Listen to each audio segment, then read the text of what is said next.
What's up? Good afternoon, Coach. Afternoon.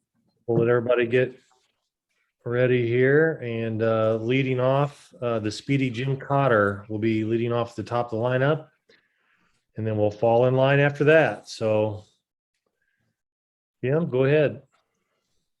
Hey, Bret, hope everything's going well. I know you've had a couple of days to look at, the tape of Monday night. I know the offense was going up against the number 2 defense. What did you see from the offense that you particularly liked from either the running backs or the quarterbacks? Jim, first off, I like the way we handled the ball, right? So from the snap to the QB exchange, whether we were under center, whether we were in the shotgun, when we were handing the ball off, when we were throwing the ball, when we were catching the ball, other than the one fumble in the second half, we really were pretty efficient with the football. I thought we had some adverse weather, more than we had seen as of late. Got a little chilly there at the end, and there was good wind whipping. Our guys caught the ball extremely well, and did the right thing after the catch with it as well. So I was happy with that. With the orange unit in particular, I would say, the blue offense, at times had some flashes. They were having a tough time up front, really getting the plays going sometimes with some of our defensive, which I'll give the credit to our defensive players. But again, even in light of that, we really didn't have ball security issues with that second group or with the blue group as well. So I was pretty pleased with that. That jumped out to me. I thought really the orange running backs, all three, Chase Hayden, Reggie and Chase Brown, all kind of had a moment of, wow, that's pretty good. You know what I mean? I would say both orange quarterbacks, BP and Isaiah, definitely had some flashes. I thought BP threw the ball well in the first half. Really had planned on using him, but because the game went a little bit long, removed him at halftime and got Isaiah those reps with the orange group. But I thought those two guys did some good things. Thought our tight ends caught the ball and did some good things.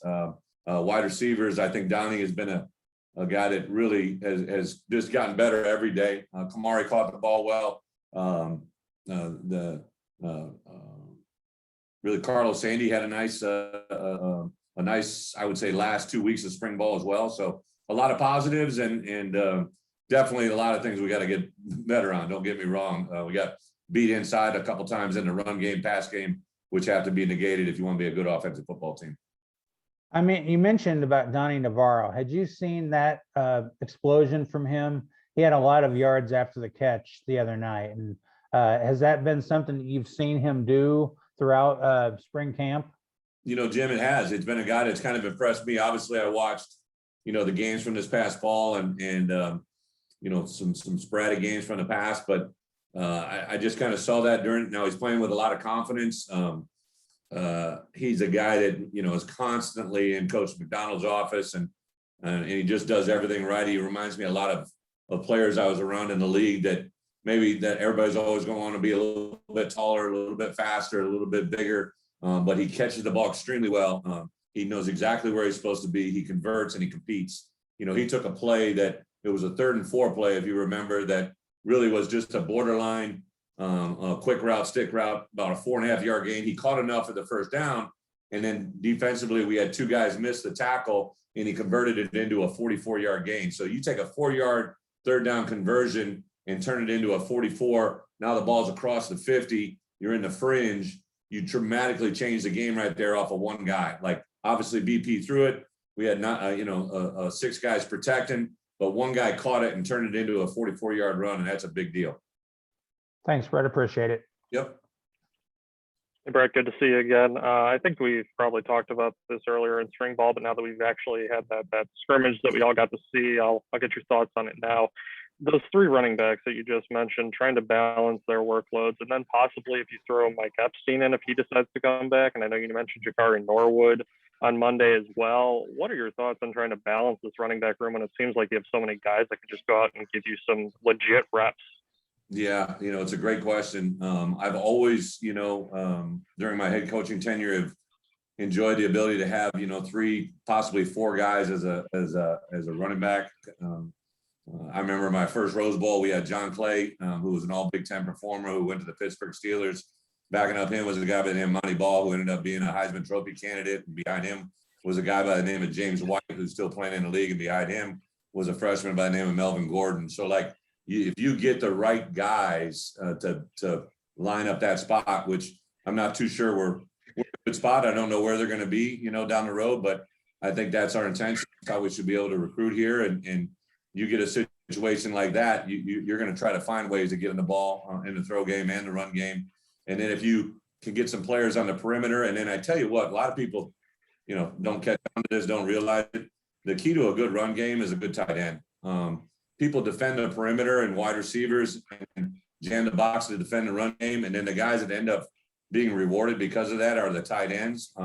And I thought Luke and DJ and even Marquez, made some nice catches the other night that can be a big factor in that. And I know we've talked a lot about guys on the orange side, but I wanted to talk about one guy on the blue side, Dion Pate on the defensive line, one of those few upperclassmen that was on that blue side. Especially with the fact that some of those guys on the orange D line have been suffering injuries, guys who weren't even in the game on Monday night. What impact do you feel like Dion could have on that line? I like Dion. He actually probably had one of the better performances. He's a guy that always is engaged. I love his energy. There was a workout earlier in this winter where he kind of jumped out to me as a guy that it was one of those days where maybe everybody needed to be prodded a little bit. And he was kind of setting the intensity level that everybody had to follow. So I love his demeanor, love his work ethic. I think he tries to do things right. That's a very deep position for us right now.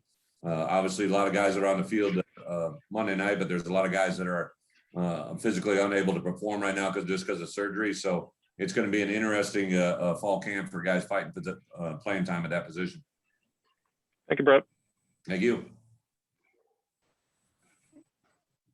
Coach, I want to take you back to December when you got the job. You talked immediately about how you had a recruiting job to get some of the seniors to stay, and this unique situation you had.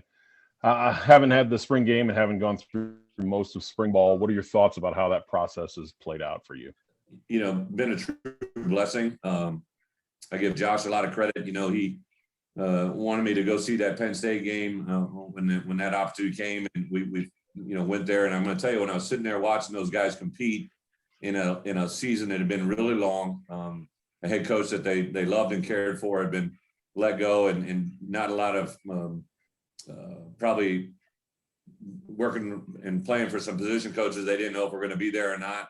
I saw a team fight and compete, and that's what drove me to that comment on Sunday when I met with them the day after that game. Listen, if you're in this room now, I want you to be a part of what we build. I'm coming into your family, and for us to get where we want to be, the more we can be together than apart, we'll be a lot more able to have success sooner than later. And obviously, a lot of those super seniors stayed. I tell you, I got a bunch of guys that are in that normal senior class as well that I don't want to lose sight of. Isaiah has probably been one of our most consistent performers, been very impressive guy. So that normal senior class, there's a lot of really, really good players, Marquez, different guys that, Karen, guys that maybe we're not thinking of them as seniors, but they truly would be seniors in a normal situation that are kind of very impressive to be around. And then my second question, since you've emphasized tight ends, my question is about Tip Ryman. Of the orange team, he was the only walk-on to be an orange the other night, kind of your third tight end, it looked like. What can he bring to this offense? Well, Tip embodies what I always talk about, tough, smart, dependable. He's absolutely awesome. Great addition to this room. Obviously didn't know much about him before coming here. He's a guy that, has only been here a short amount of time, but he really buys into what we're selling. I do think he appreciated, I think the game, on Monday night got big for a moment. So it was really good to get him that experience. So hopefully in the fall, that'll be second nature to him now, but really like his approach, his demeanor. He's got a very bright future. He's got the skill sets of what you're looking for at that position. I always say from a walk-on department, undersized, under-recruited, underdeveloped are really three good words because they can all change instantly. And I can't help that he was under-recruited. We can't help him. He's a little bit underdeveloped right now where we're at. And he's not really undersized in height, but he's undersized in mass. So we can change that as well. Thanks, Coach. Yep. Coach, were you able to see enough the other night without showing too much? I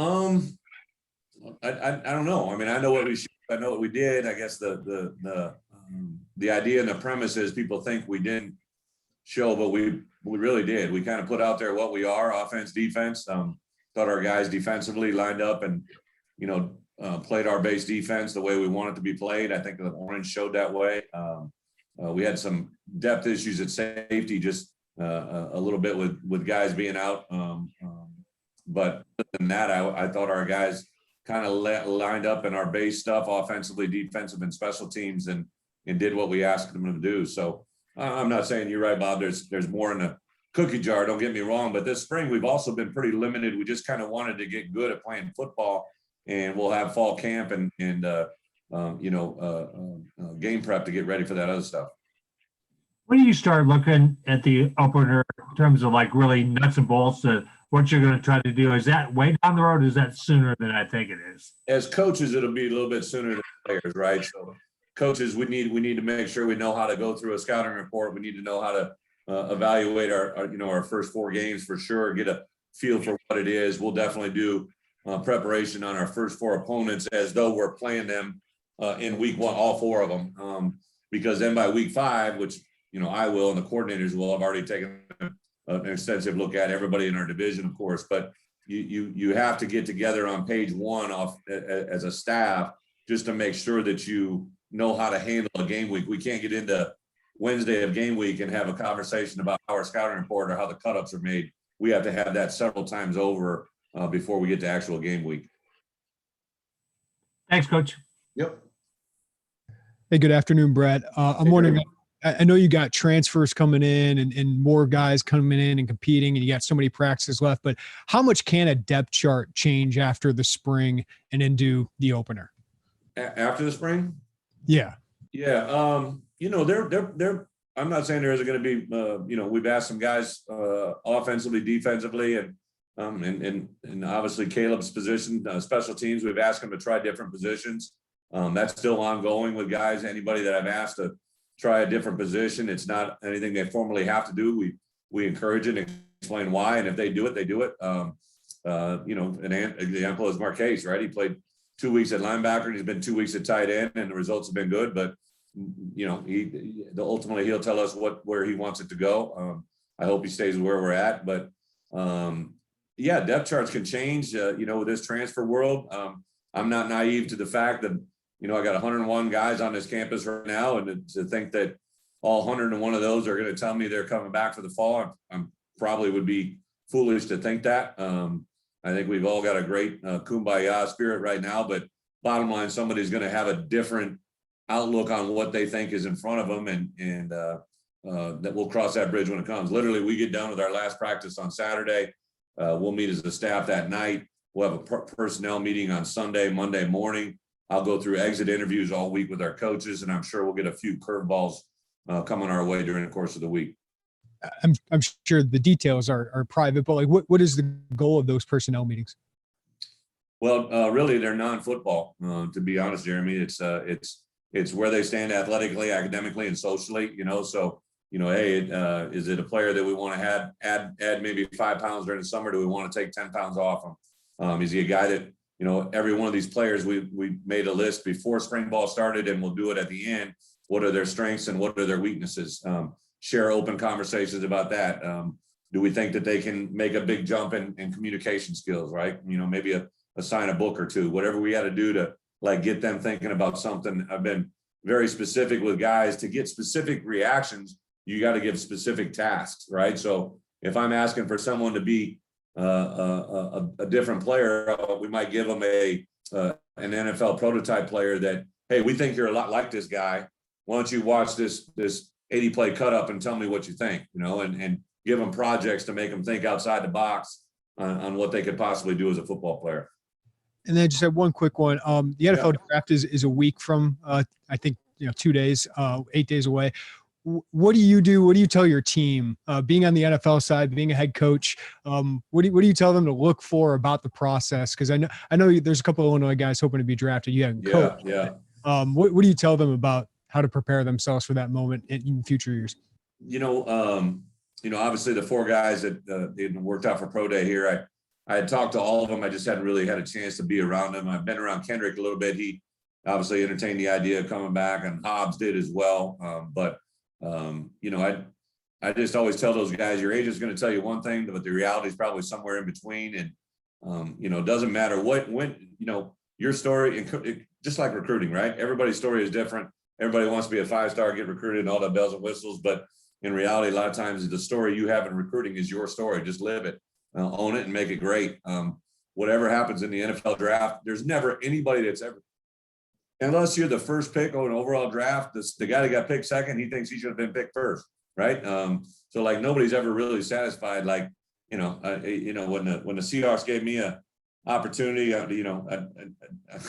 took it and ran. They only wanted me for 6 days, but it was a great 6 days. So like, I think the part that everybody has to understand is your story has got you to the NFL. The thing that's different about the NFL, everybody thinks when you're drafted or when you sign a contract that you've made it. All you have is an invitation, right? There's going to be 90 plus guys that go to camp, and they're going to cut it to 47, 53 man roster in the fall. Half the guys are going to be eliminated. So if you begin to think that, once you sign that get that phone call or get that draft or get that free agent pick, that you've made it, you got another thing coming. Thanks, Bret. Yep. Bret, I know a lot of people in the spring game Monday night saw your tight ends catch passes, but I want to kind of flip it and ask what you've seen from them in terms of commitment into the physicality and the run game, especially out of DJ and out of Luke. DJ seemed to mention to us today that that's a big emphasis that he's put on himself, is to get better in the run game, get better in terms of physicality as a blocker. Where are those 2 guys at right now with that aspect of the game? I give them both a lot of credit. I agree with you, Matt. Like there's 2 parts to tight end play, the run game and the passing game. And normally a lot of guys are a lot more interested in the passing game than the run game, but we've kind of made a commitment to these guys, what we need out of them. Thought Coach Peterson, design-wise, has done some really nice things. And I tell you, Ben Miller, who I got from Air Force, was a running back coach. He's applied a lot of what he learned in offensive line play, and as a good coach, he's really impressed me. What he's asked these guys to do. I thought our tight ends from practice 1 to where we are now going into practice 14 tomorrow are as one of the most improved groups on the football team. So I give a lot of credit to the coaches, but also DJ and Luke, as you guys know, are both unique personalities, and I would say have openly bought into what we've been asking them to do. And ultimately, the people that will be rewarded the most are them. They both are guys that potentially have an NFL type demeanor to them, make up athletic ability. They got a long way to go. NFL tight ends are usually a little bit bigger, a little more bumps, and a little more mass. So they got some work to do in that regards, but they're definitely guys that have great potential and upside. Thanks, Bret. I appreciate it. Absolutely. Hey, Coach, you talked real briefly about the defensive line earlier today and how they played Monday night, even without guys like Jamal Woods and Rod Perry, who I guess have both put some impressive film together in their Illini careers. So how much confidence do you have in that defensive line room when those guys get back, and then the depth that you have behind them? Alec, I think it all starts up front. It's been no secret that in my career, I've really believed the character of your team has to start up front offensively and defensively. I'm a former D lineman myself, played D line, so I know if that group takes control, we got a really good chance to have success. And you start getting some of those linebackers that are out that are behind them. We play a little bit differently here than they have in the past in the front, playing with our hands, knock back, squeeze, and doing some things up front that allow these guys to play a little more physicality, and they've really bought into it. Calvin is a guy that jumps out. He's got really, really high upside. A number of guys, have shown some flashes. I think there'll be a big jump in fall camp, honestly, because they kind of just are starting to get it now and understand what we're asking them to do. And then obviously, like you said, with Woods and Perry and I think the edge guys with Isaiah and OC, Seth, Zeke, and a couple other guys, that group can have a huge effect on the game early for us.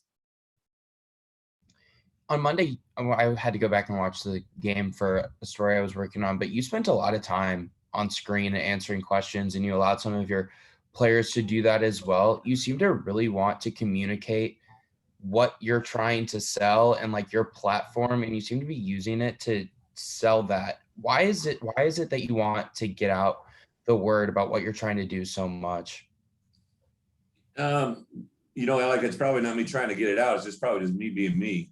You guys probably obviously experience this on a weekly basis on Zoom. Like, maybe I'm like somebody you've been around in the past. Maybe I'm unlike someone I've been in the past, but the only thing I can do is be me, right? I ask our players every day, you know, 3 things, right? You know, do the right thing, be respectful of others, and be the best you. So if I'm not doing that, I certainly can't preach it to them. I think in a spring game situation, people that I talk to, like, the stigma of a spring game is it's really not a game, but I get that, but I was trying to make it that way for our players. That's why I tried to get us that Monday night slot.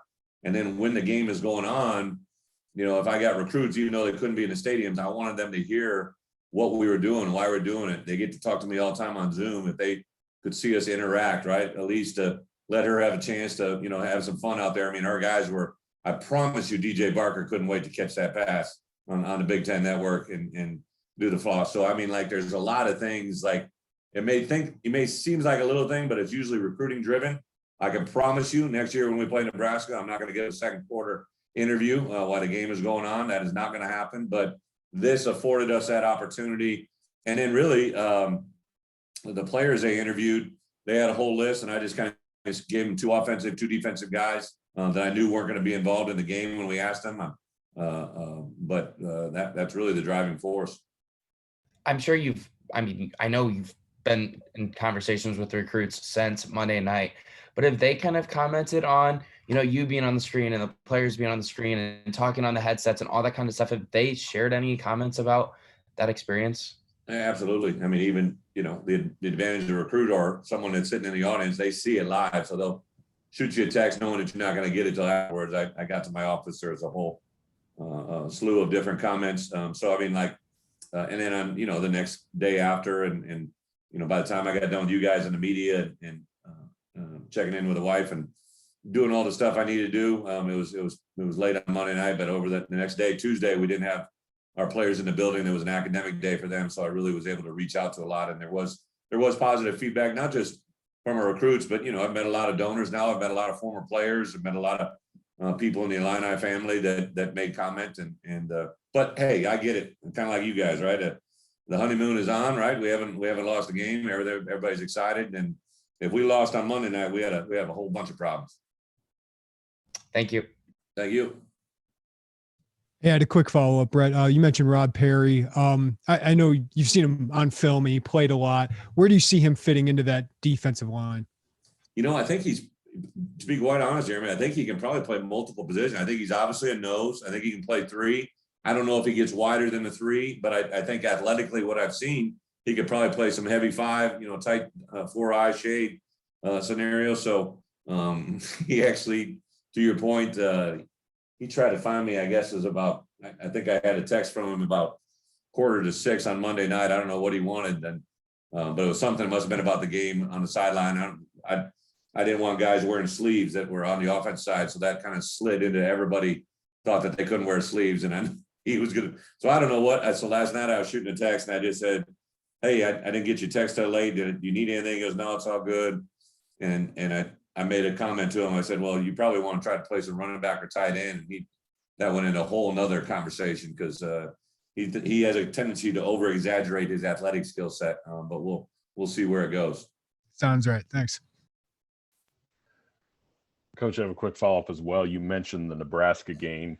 With that being week 0 and with only 5 games in college football and that being the only Power 5 matchup that day, I guess the assumption is it's going to be a national broadcast. Do you see that as an opportunity? You know, how will you, in the same way you wanted the exposure from the spring game, how will you view that Nebraska game? Robert, you're speaking my language, man. Like I as soon as we knew the game was going to be canceled out of Ireland, right? And we had to get, I don't know how Josh all went about it, but we were able to maintain that week 0 matchup because I think at one point there was thoughts that they were going to move it, you know, to the normal spot it was during the season. Again, I wasn't involved in those discussions, but once they locked us into that week 0, I started hitting every every ESPN Big Ten Network contact I had to get the best time slot available, from the possibility of College Game Day to anything we can, even possibly assume. So, yeah, I think we're the only Power 5 matchup, obviously a divisional opponent. I have great respect for Scott, and I've known him in this profession for a long time. Bret Shenander played at Iowa, so I've known Bret, the defense coordinator, for a long time. So there's a lot of ties that make it kind of a neat matchup. Thanks. All right, Coach, that wraps it up today. Appreciate it, Kent. Thank you, ma'am. Thanks, Coach. It's good. Thanks, You guys be everybody. safe. Thanks, Coach.